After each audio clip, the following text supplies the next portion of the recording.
آج کے ایپیسوڈ میں سب سے بڑا سوال یہی ہے کہ کیا واقعی کامیار بدل چکا ہے یا یہ سب کچھ صرف ایک دکھاوا ہے؟ کہانی کا آغاز ہی ایک عجیب بے چینی سے ہوتا ہے۔ آئرہ کے ارد گرد سب لوگ شادی کی تیاریوں میں لگے ہیں، مگر خود آئرہ کے دل میں سکون نہیں ہے۔ کامیار فون نہیں اٹھا رہا، نہ رات بھر کوئی خبر ہے، نہ صبح کوئی جواب۔ یہ وہی کامیار ہے جو بار بار کہتا تھا کہ وہ بدل گیا ہے، جو دعوے کرتا تھا کہ اب وہ آئرہ کو کبھی تکلیف نہیں دے گا، مگر اس کی یہ خاموشی کچھ اور ہی کہانی سنا رہی ہے۔ ادھر آئرہ کے والد کا رویہ بھی بدل چکا ہے۔ وہ عام دنوں کی طرح پرسکون نہیں ہے۔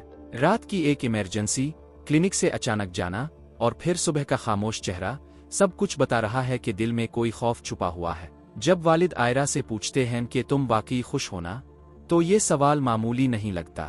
یہ ایک باپ کی وہ فکر ہے جو اپنی بیٹی کا مستقبل داؤ پر لگتے نہیں دیکھ سکتا۔ دوسری طرف کامیار کی حالت اور بھی مشکوک ہے۔ دوست بتاتے ہیں کہ وہ پارٹی میں تھا، نشے میں تھا اور ہوش میں نہیں تھا۔ یہ وہی باتیں ہیں جن سے بچنے کا وہ وعدہ کرتا آیا تھا۔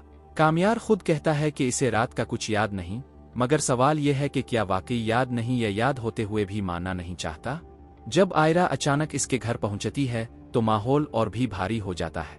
کامیار کی ماں کا پریشان ہونا، کمرے کا بند ہونا، اور پھر کامیار کا شرمندہ سا چہرہ، سب کچھ ایک ہی بات کہتا ہے کہ کچھ نہ کچھ غلط ضرور ہوا ہے۔ کامیار بار بار معافی مانگتا ہے، قسمیں کھاتا ہے، وعدے کرتا ہے کہ یہ آخری بار تھا اور اب وہ دوبارہ ایسا نہیں کرے گا، مگر یہاں ایک نکتہ بہت اہم ہے۔ کامیار کی معذرت میں نرمی تو ہے، مگر پختگی کم ہے۔ وہ باتیں زیادہ کر رہا ہے اور عمل کم دکھا رہا ہے۔ آئرہ اسے ایک موقع دینا چاہتی ہے، کیونکہ محبت اندھی ہوتی ہے۔ وہ ماننا چاہتی ہے کہ وہ بدل چکا ہے، مگر اس کا دل بھی پوری طرح مطمئن نہیں۔ سب سے سخت لمحہ تب آتا ہے جب آئرہ کے والد کامیار کو صاف لفظوں میں کہہ دیتے ہیں کہ اگر ان کی بیٹی کو دوبارہ تکلیف پہنچی تو وہ یہ نہیں دیکھیں گے کہ وہ داماد ہے یا شوہر۔ یہ بات کامیار کو ہلا دیتی ہے، مگر سوال پھر بھی باقی رہتا ہے کہ کیا یہ ہلچل وقتی ہے یا واقعی اس کے اندر کچھ بدل رہا ہے؟ ایپیسوڈ کے آخر میں کامیار کا رویہ ایک بار پھر الجھن پیدا کرتا ہے۔ کبھی وہ بہت خیال رکھنے والا لگتا ہے اور کبھی بالکل وہی پرانا لاپرواہ انسان۔ یہی وہ جگہ ہے جہاں ناظرین سوچنے پر مجبور ہو جاتے ہیں کہ کہیں یہ ساری تبدیلی صرف آئرہ کو قابو میں رکھنے کا طریقہ تو نہیں، یا پھر شاید وہ واقعی خود سے لڑ رہا ہے اور اپنی پرانی عادتوں سے نکلنے کی کوشش کر رہا ہے۔ اب اصل امتحان شروع ہونے والا ہے۔ شادی میں صرف چند دن باقی ہیں اور سچ زیادہ دیر چھوپ نہیں سکتا۔ آپ کا کیا خیال ہے؟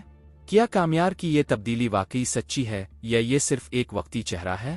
کامنٹ میں اپنی رائے ضرور دے۔ ویڈیو پسند آئے تو لائک کرے، اور پاکستانی ڈراموں کے ایسے ہی سادہ، حقیقت پر مبنی اور بے لاگ ریویوز کے لیے ڈرامہ شارٹس کو سبسکرائب کرنا مت بھولیے گا۔